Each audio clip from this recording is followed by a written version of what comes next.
always begins with the very first verse, right? And just as that reminder, the theme of Mark seems to be, if you look at Jesus' life, who is he? He is the Son of God. He is the Christ. But Mark makes it a point of letting Jesus' life speak for itself. Mark being such a short book, you see this pattern throughout of just this thing happens and this thing happens, and then Jesus will talk a little bit, and then there's another thing he does. And so here, as we're in Mark 14, we're going to really move pretty quickly through the... Do you have a problem? I look over, he's just laughing at me. I don't talk that way to most people, but it's Scott Foster, so it's different. So he is, oh, well, it is your problem.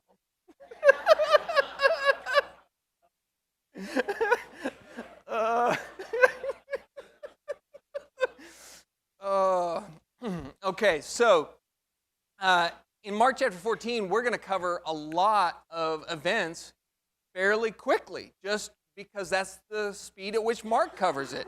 Now, if you're reading John, boy, you get to these final days, and there's a ton of detail, and he gets very precise about things down to, sometimes down to the minute. Mark is not going to be that way. In comparison, Mark chapter 14 begins with the Passover and unleavened bread were 2 days away. So what we are now at time-wise in Jesus' life is 2 days left, right? We've got 2 days, give or take 6 hours here or there, before he starts heading to the cross. And so what we've just finished is this section that really emphasizes him walking around like he owns the place. That'd be the way I describe it. From the triumphal entry forward, Jesus walks around Jerusalem, he walks around the temple like he owns the place. And yes, as Gwen says, he does. That's right, he does. He's walking around like he owns the place because he does. Here, there's this pivot that happens where now, as you read it, even chapter 14 beginning with the idea that the Passover and unleavened bread were 2 days away, we've got a countdown. The countdown is to his death. So now we've seen what he's like as this kind of victorious, triumphal entering king. He didn't act like you would typically expect. He comes in on the donkey. He drives out all the money changers. He speaks as one who has authority and challenges all of the so-called authorities of the day. Here, how does he act as death draws near? That's another question. And you can think about any human being that you run into. If you want to know who they are, you put them in a bunch of different situations. How do they act when they're under high stress? How do they act when there's a disappointment in their life? How do they act when you give them a lot of success? You put a person in a variety of different circumstances, and eventually you're going to figure out who they are, what they're made of. That's what Mark is really doing. Okay, we've seen him at the triumphal entry. Now, as he heads towards the cross, which is unjust and cruel and unkind, what's he like there? So, in chapter 14, we begin with this account out at Bethany. Now and I think I have a map here eventually. It's one we've seen before, so I'm not keying off with it. But Bethany is just outside of Jerusalem, and he spends every night there. So he'll go out to Bethany, and then he comes back into Jerusalem each day. So here, in verse 3, while he was in Bethany at the home of Simon the leper, and reclining at the table, there came a woman with an alabaster vial of very costly perfume of pure nard, and she broke the vial and poured it over his head. But some were indignantly remarking to one another, "Why has this perfume been wasted? For this perfume might have been sold for over 300 denarii. So 300 denarii, that's one way to think of that. A single denarius is 1 day's wage of kind of like a typical laborer's wage. 300, you're coming up on about, it's about a year's worth, right? Because most people don't work 7 days a week, especially if you do. You have the Sabbath. So 300 days, I mean, you're looking at $50,000, $60,000. And depending on your translation, some will say an alabaster vial, some will say an alabaster flask, others might say an alabaster box.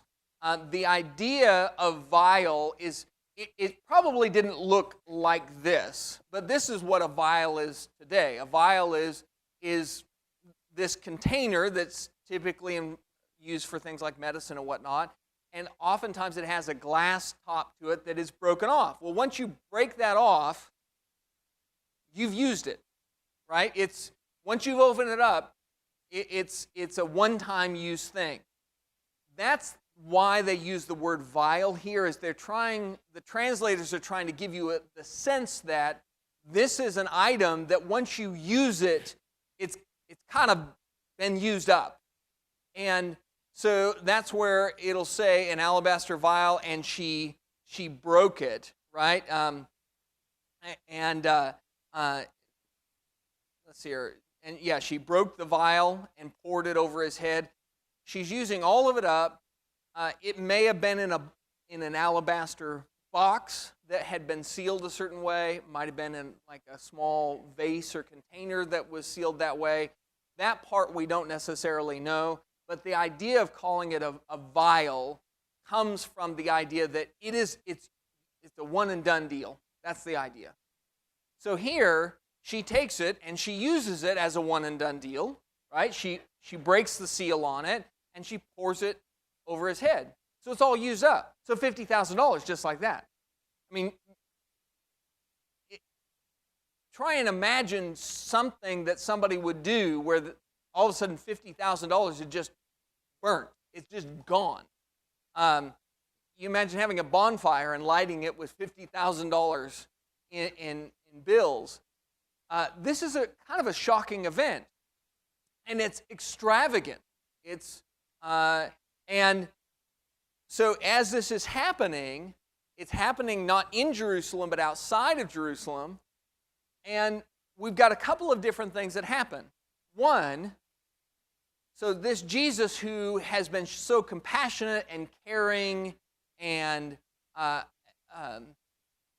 so thoughtful of the widow with the two mites, right? Wow, what little amount of money, but he really was impressed by it. Here, when the people are indignant that this money has been wasted, does Jesus feel like it's been wasted? He doesn't at all. Yeah, so that's one element to this, is there's a surprising twist here. Because if you just read the widow's mite, you might think, well, wait a second, whoa. Jesus would be the one saying, this has been wasted, you could have used this to take care of the poor. But instead, he makes the point, she has anointed me for my burial.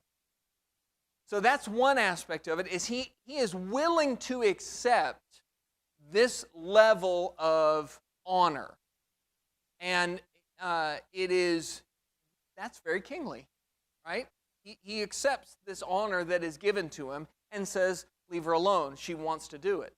And in other accounts, it will mention the fact that, well, in fact, it will mention in this account as well, Verse 9, truly I say to you, wherever the gospel is preached in the whole world, what this woman has done will also be spoken of in memory of her. And guess what? We're doing that right now. I mean, that's always kind of the irony to me when we read that. Wherever this is read, it will be spoken of what this woman did. We're doing that 2,000 years later. But then, yeah. Mm-hmm.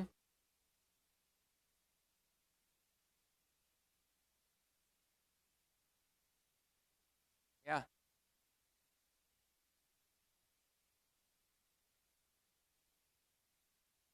Right. And that, it goes back again to, like, who is this guy? For him to say, yeah, you'll always have the poor, but you have, as you said, this is a one-time thing. This moment, it's going to come and it's going to go, and we'll be talking about it thousands of years later, but this is a singular moment in history. Yes, yeah. What's interesting is that the woman seemed to appreciate it, right? But yeah, most others didn't. If it's a good thing, I mentioned it. If it's not, no. What? Yes. Yeah, I didn't mention that. That was a good one, but I hadn't mentioned that. Yes. Uh, yes, John does identify her as Mary. So we have this individual who knows Jesus. This isn't just somebody who just kind of randomly shows up, right? She knows him, and he's been talking about this event. Again, Mark doesn't cover all these details, but the others do. Jesus has been saying for a while now, and Mark does say this, he's been saying it plainly, I'm going to die. And the apostles are all like, well, I wonder what he means by that. There seems to be a few people who do understand what he means by that, and Mary seems to be one of them. Yeah. Any other comments or thoughts? Okay, so then the second part of it is, one, he accepts it, and even gives a speech about this as a singular moment, as Derek pointed out. The second thing, though, is there are some who are indignant. Now, I'm not going to go to all the different accounts, but if you take all of the accounts of this event, this is a very pivotal moment in Judas's life. Because what we find is, well, that some, well, actually, Peter will be the one who speaks up. But Peter speaks up because all the apostles are talking about this. Well, why are all the apostles talking about it? Well, there was one apostle who brought it up to the rest of them, and that's Judas. Now, why does Judas bring it up? What's his relationship to money? He was the treasurer, right? That's money. If it had been given to him for the poor, then there's $50,000 in the box, and man, I could skim a little off the top. He's a thief, yeah. So he was in charge of that money box. And so for him, this was a lost opportunity to get that money he was hoping for. Now, what he does, though, is manipulative. He's not the one who approaches Jesus. He talks to the other apostles, gets them riled up. Peter talks to Jesus. And then at the very end of this, down in verse 10, Mark will record, then Judas Iscariot, who was one of the 12, went off to the chief priests in order to betray him to them. And they were glad when they heard this, and they promised to give him money, and he began seeking how to betray him at an opportune time. If you look at Mark, you could miss the connection between this event of the perfume and Judas betraying Jesus. But if you put all the accounts together, what I think you find is this is the moment where Judas finally, the light bulb turns on for him. I'm never going to make money. This is not the path to power and prestige and influence and fame that I had in mind. And here is Jesus, and he's constantly telling us to go without, and they have been, right? The apostles have been traveling with him. When Jesus tells the apostles to go out 2 by 2, what does he tell them? How are they to do it? Yeah, don't take anything with you. So they've been completely dependent every step of the way. So he's been paying his dues, right? But someday this is going to pay off. Well, then the first day it finally comes along that maybe it would pay off. We've got $50,000 that shows up and we could do something with it. What's in Judas's mind is wasted. And he may get the other apostles to say it, but he's the one who first thought it because that was his chance to skim off the top, so to speak. So what we find here is that there is this change in Judas. Change is the wrong word because he's kind of been the same guy the whole time, but this moment where Judas realizes, I'm never going to get any money from him, so now I'm going to go get money where I can get money, which is I'll go to the chief priest. And so they agree, yeah, we'd be happy to give you some money. And so that's the moment where he looks, he's going to begin looking for that opportune time. Any comments or thoughts or anything? Yeah.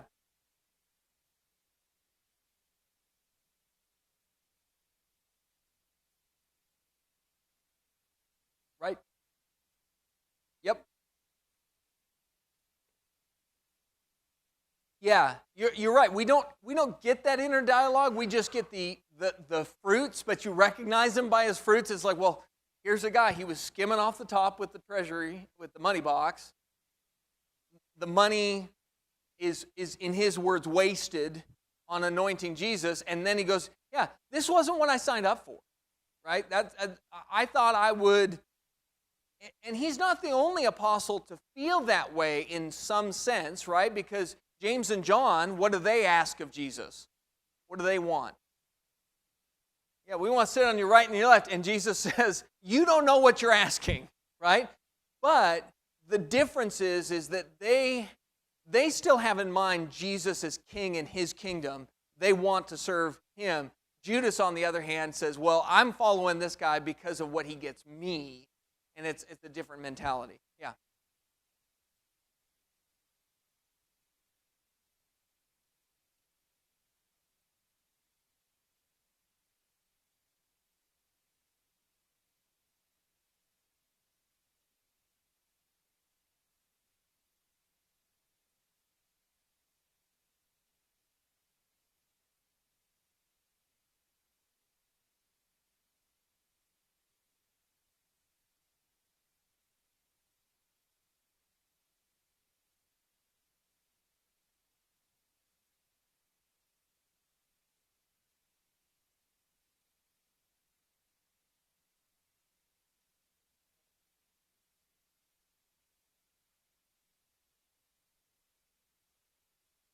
Interesting. I'm not familiar with that. So, okay.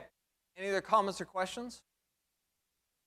Okay. So then, from there, down verse 12, on the first day of unleavened bread, when the Passover lamb was being sacrificed, his disciples said to him, "Where do you want us to go and prepare for you to eat the Passover?" So again, he's been staying in Bethany, right? Which you can look on the map. There's off to the east. They'll cross over into the city every day. And so now they say, where do you want us to prepare for you to eat the Passover? This question, 2 days, right, away, actually on the first day of unleavened bread, so it's the day before at this point, is a kind of a shocking question, because at this time of year in Jerusalem, you had, history tells us, about 1.1 million people is the number Josephus gives us that would cram into Jerusalem for the Passover.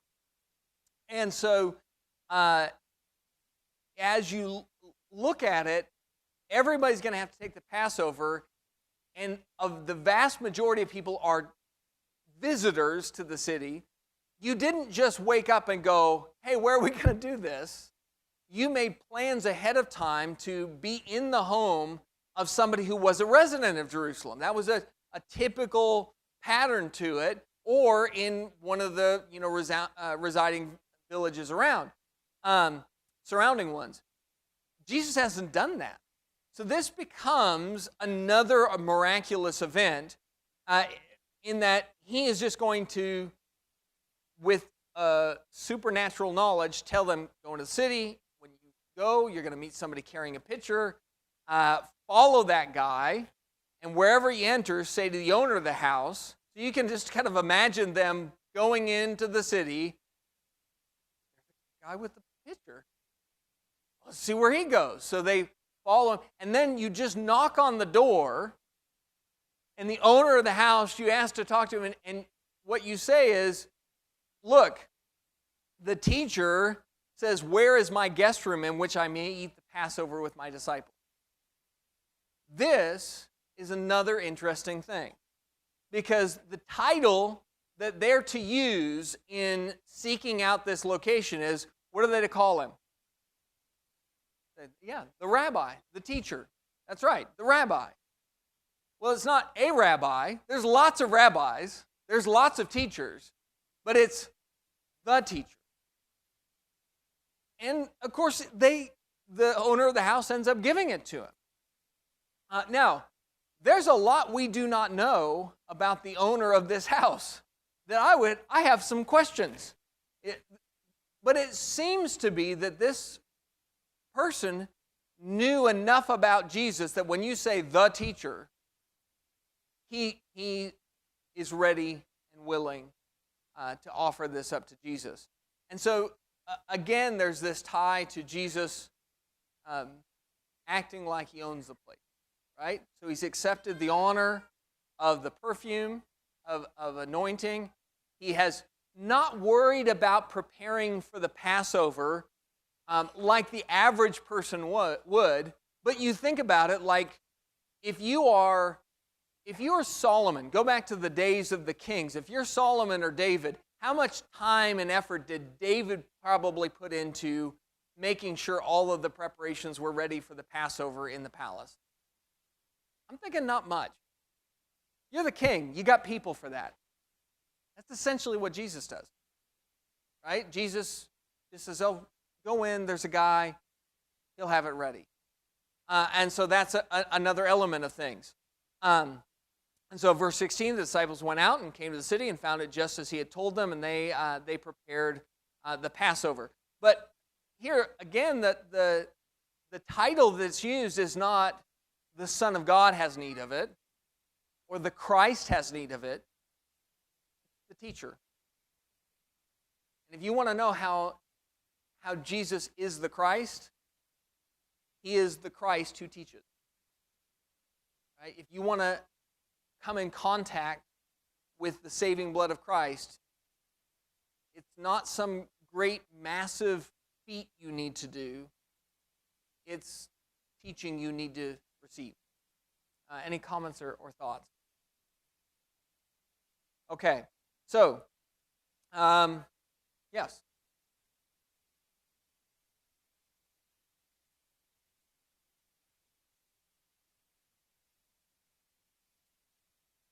Mm-hmm.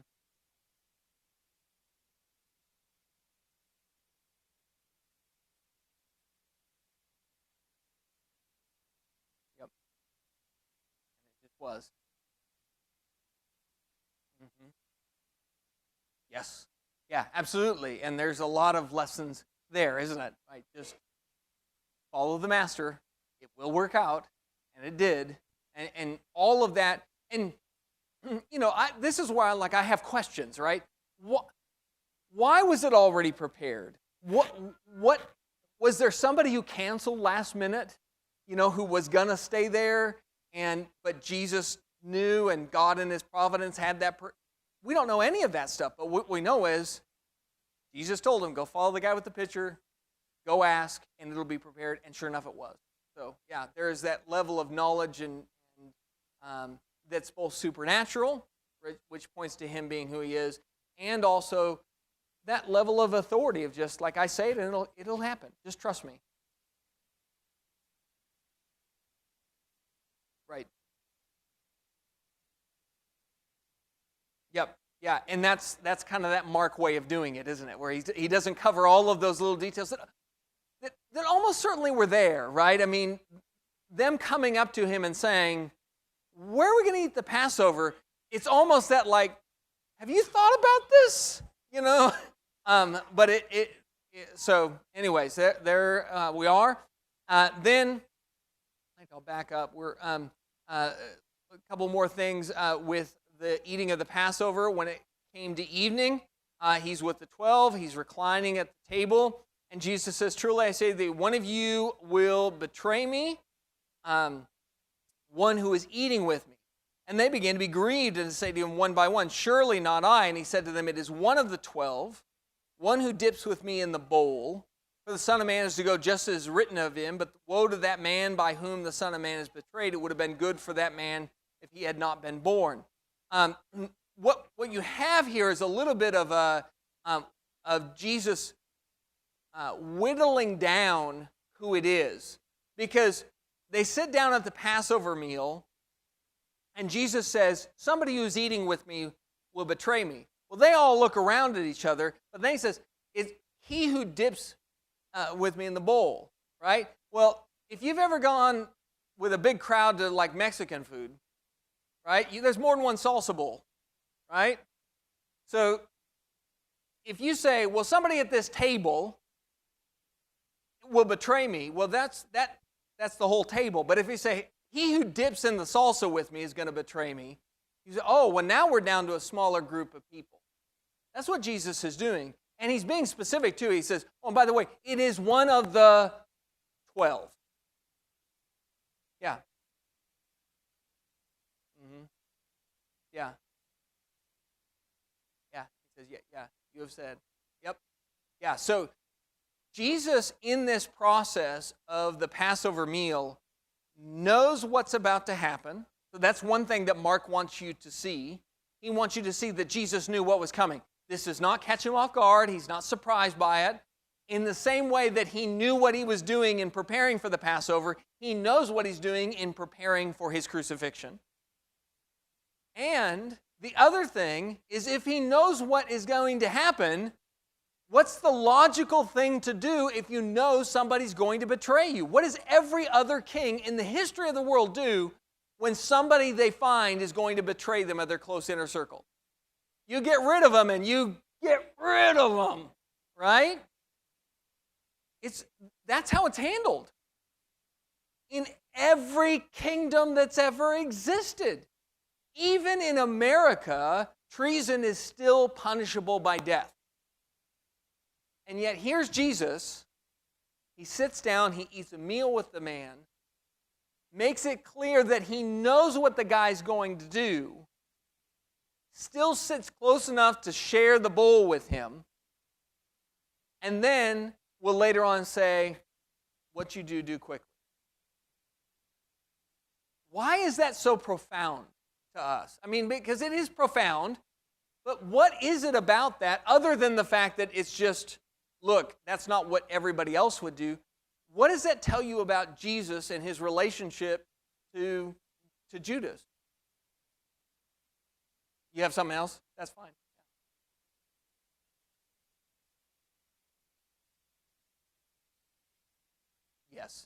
Yes. So yeah, one, Jesus understands what's happening and that there's a scriptural reason, there's a will of his Father to have that happen. Yeah.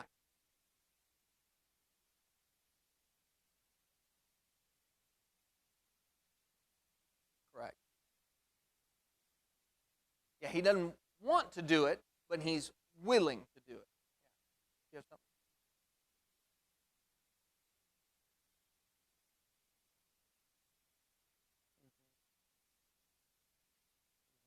Well, the garden will actually come next.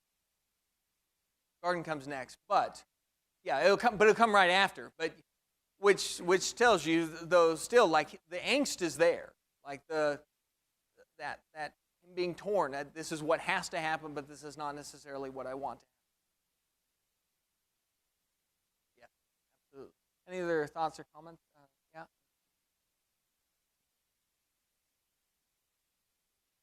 Yeah, I mean, he's giving Judas another chance over and over again.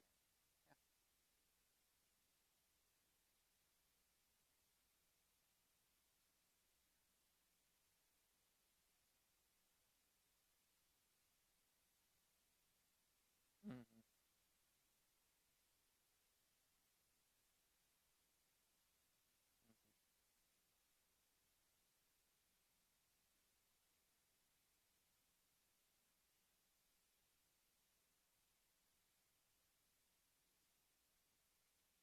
Yeah, yeah. With Judas, it is clear that Jesus is not matching at all what Judas has spent 3 years expecting of a king. I mean, he's one of Jesus' earlier followers, so he's been with him 2.5, 3 years. And it's finally kind of come home to roost. Yeah. No, they're not. Even when Jesus sends him out, they think, oh, he's probably telling them to go take care of the poor, which there's an irony to that because of the whole conversation that we just saw at the beginning part of Mark about Jesus saying that you'll always have the poor with you. But yeah, no, they aren't. They haven't fingered him as like, oh, that's definitely the bad guy. Yeah. Yes. Did you have something there?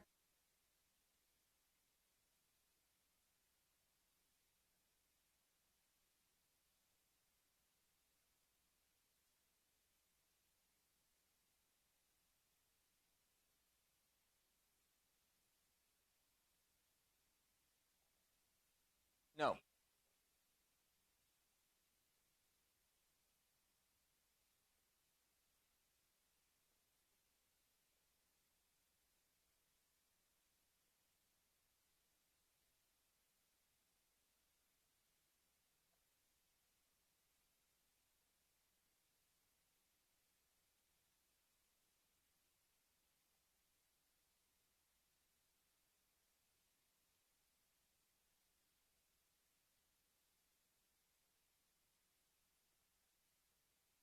Yeah, he didn't stand out. I don't know at that point that they knew he would steal from the money box at that point.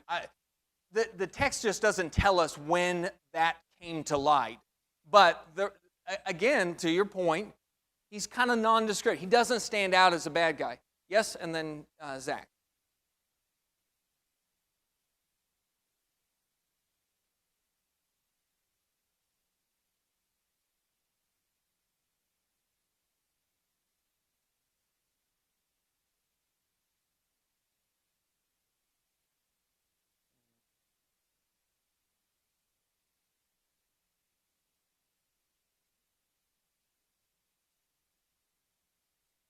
Absolutely, Andy.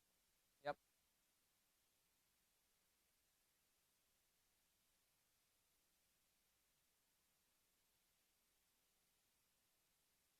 Yep. Yeah, and God will restrain himself at the point of, he will not reach past into taking over your free will. Yeah. Absolutely. Yeah, 100%.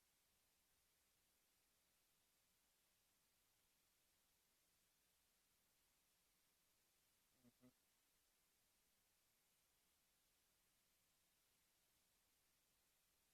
Yeah, yeah. And it's a little scary when you think about it too much. Yeah.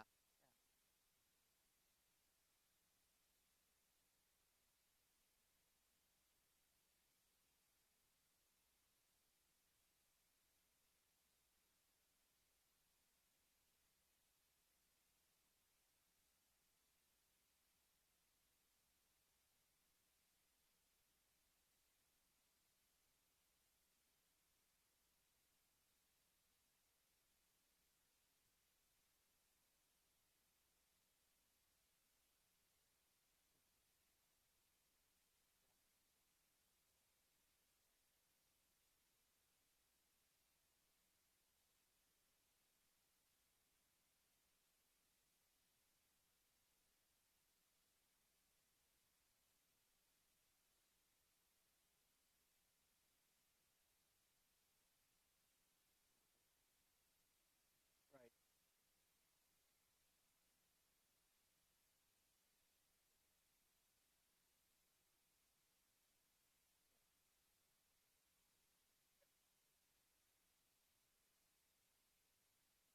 Peter. Yeah. I know everything. Yeah.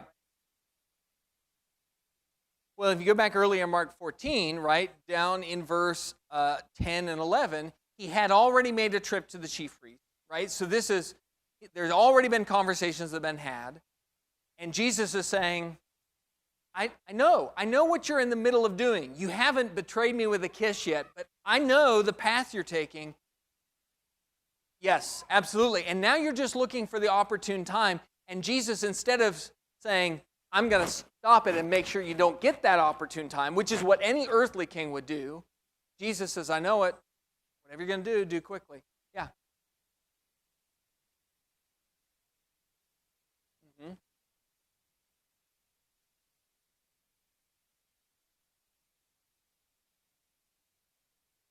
Yeah, it would have.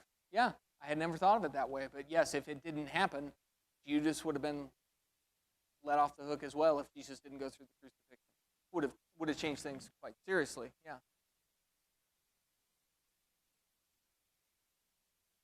Mm-hmm.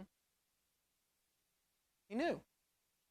Yeah, absolutely. So there is this, one of the things that comes out of Mark 14 in the preparation for the crucifixion is Jesus is not naive, right? There's no, I just didn't see it coming. None of that. And instead, he's taking the moment very seriously, right? Seriously enough that when the woman, when Mary anoints him, he says, she has anointed me for burial. For burial. Like he knows what's coming. And takes those elements seriously, even to the point when he takes the Lord's Supper, when he takes the Passover, which will lead to instituting the Lord's Supper, he tells them, I have longed for this moment with you. And so it is, he's entering into this completely with his eyes open, which changes everything. Because his death is not an accident. It's not just another criminal being put to death. This is somebody who has chosen this with a kingly purpose. Yeah.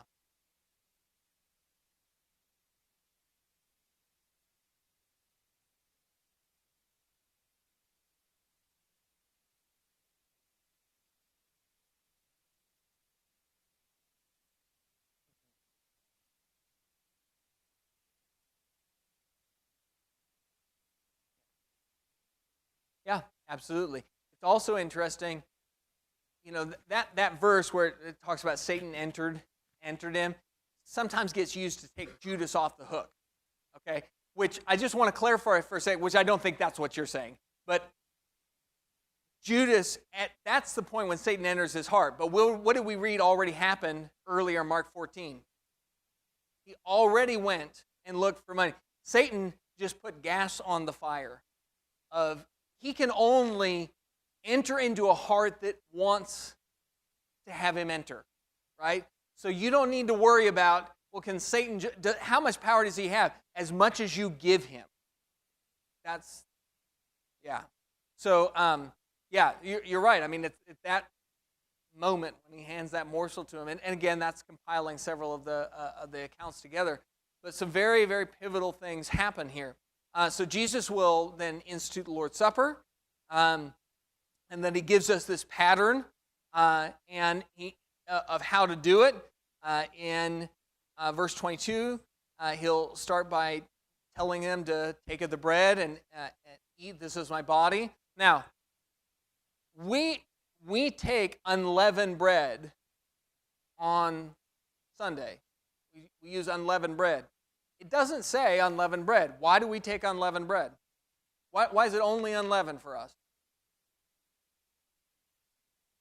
That's right. On the Passover, if you go and look at the Passover rules, there was no leaven allowed in the house. So guess what? We use the 6 inches between our ears and go, oh, well, what kind of bread were they using?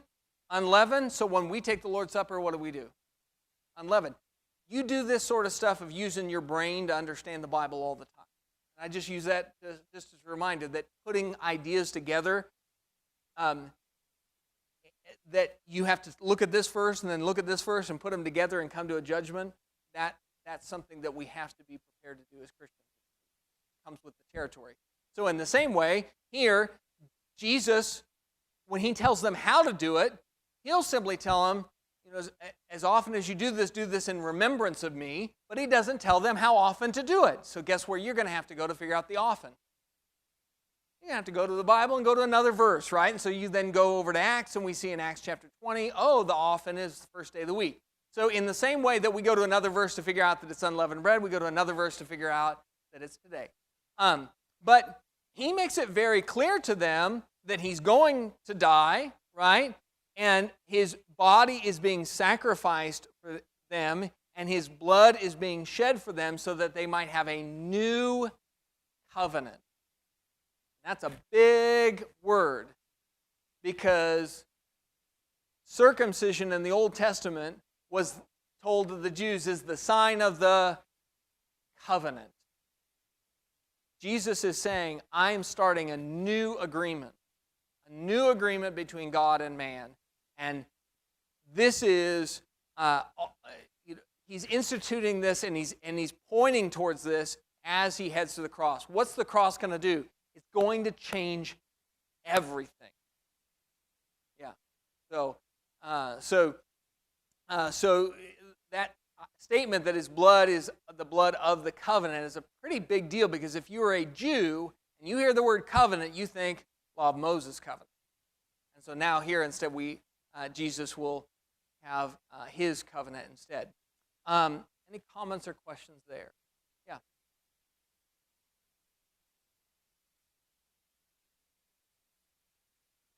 Mm-hmm.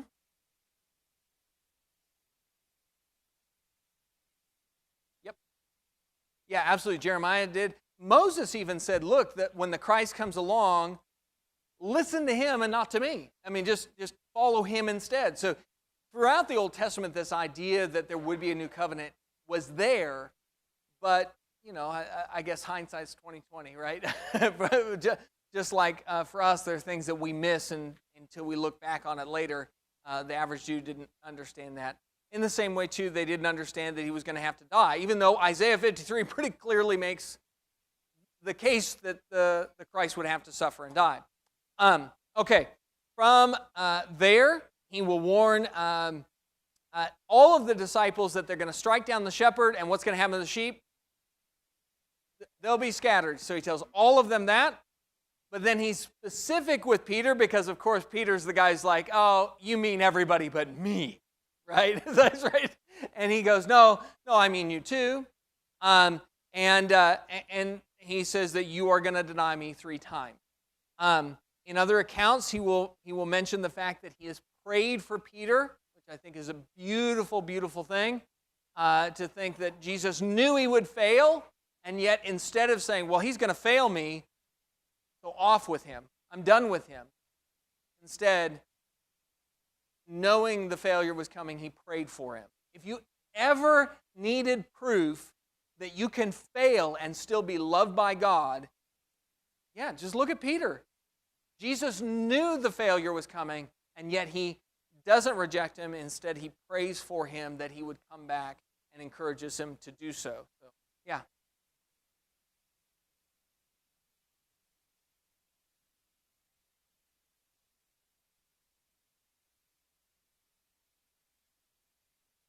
I have wondered the same thing. I can't definitively tell you one way or the other, but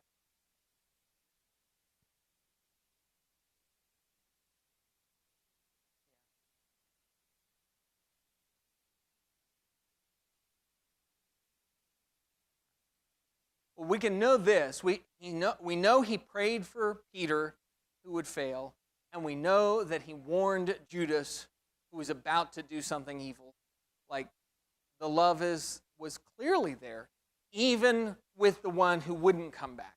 Yeah. Okay, so we'll stop there. If you're somebody who fills in notes and you need to know those last part, otherwise it'll drive you insane. In Mark 14, Jesus is anointed, betrayed, isolated, and accused. We will look at the rest of chapter 14 and into finishing out the book next week.